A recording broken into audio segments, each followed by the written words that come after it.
Unreal Engine is a fantastic place to make a game, but when prototyping an art style or smaller scale things, I think its complexity starts to become its downfall. I'm currently in the lengthy process of making my own Paper Mario inspired game, and while we're going for the paper and cardboard aesthetic, I don't want it to be just a carbon copy of what we've seen before. I want to have a really unique perspective on that genre. Now, take water for example. If you're making a hyper-realistic game, your water has to be hyper-realistic. However, in a stylized game, water is one of the most important components, especially when it fills a large portion of your world, because if it looks off, if it doesn't fit the style of everything else, it really does bring it down. In fact, water is so important when you look at things like The Wind Waker, Legend of Zelda, just in case anyone didn't know what that was. Water, or the water in that game, is probably one of the most iconic stylized waters to this date. In fact, it's replicated in so many other games that you just have to kind of take note on the impact it has on the player. So I've been working hard trying to find a way to make the world, and especially the water, unique in my game. So I have been using Dreams for the PS4 and PS5 to prototype art so that when it comes time to put it in Unreal Engine 5, I know exactly what I want to do. In case you don't know what Dreams is made by Media Molecule, the people behind Little Big Planet. It's a game creation tool for the PlayStation, obviously, that allows you to make animations, art, games, the whole shebang. But why exactly am I telling you about Dreams?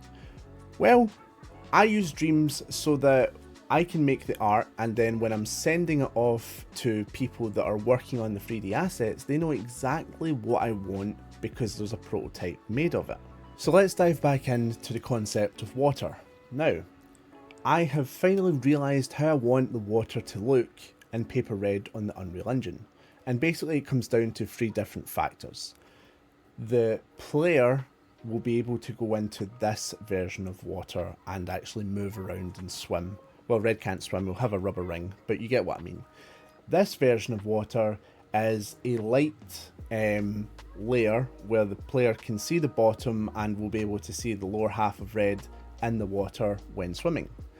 The waterfall part is really just a painted cylinder constantly spinning to give the look of the river coming over rocks and going into the pond itself.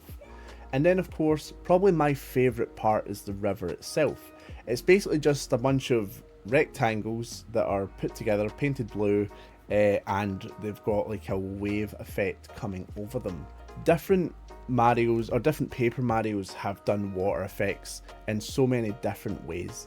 The most recent one, not the remake of A Thousand Year Door, but the Origami King, that had quite realistic looking water, which was surprising, but a cool aesthetic in that paper world. For us, we're sticking with the pop-up book idea, so that if you were to take a picture of a pop-up book and it was showing water, it would actually look like this, and that's the kind of aesthetic that we're going for, especially with all our other surrounding environmental things like trees, the grass, the landscape itself. Now, the thing that you just seen and what you're currently seeing now are Village U expansions, so you're getting a wee bit of behind the scenes. They're not going to be coming out for a while till tiers and goals are hit, but for the sake of the video and so that I can show you the water aspects that we've been working on, this is how the ocean is going to look. Basically just a bunch of squares that are painted to look like water, and then it rises up and down. It's also getting this kind of splash effect around Red. And of course, for environmental things, the pop-up book, as I keep mentioning, is a very strong spot for the art style that we're going for. The way the whole story has been told through a pop-up book that someone has created about the story of the Spirit Sink, what happened and everything. So everything needs to kind of have that fairy tale-like wonder and almost ability to just pop up. So that's why you'll see all the buildings are basically made of cardboard. They all have these kind of cardboard notches in them at various different points. Let me get to one. So like the side there, you can see it's kind of made of cardboard. And then anything that's 2D is made of paper. Now there is a wee slight variation between the Dreams version of the characters and how they'll actually be in Unreal Engine. In Unreal Engine, all the characters have been hand drawn by the wonderful Pentax, so they are paper thin. In Dreams, they're all sculpts, which means they have a wee bit of 3D to them. That's something that we will be changing going into Unreal. I do actually really like the sculpt look, but to stick with the aesthetic, I think it actually looks better if we go with the paper thin characters. It also kind of makes them pop a bit more. And in the Unreal Engine version, they will have the kind of white outline as if they're almost stickers. Dreams is definitely an incredibly handy tool for prototyping, especially art, because when it comes to Unreal Engine, it can do so much. Obviously, it can make movies and everything that Dreams couldn't even touch, but it's a lot more complex to use. So Dreams is like this perfect middle ground of being able to prototype your art, especially if you're going to be getting other people to build what you've made.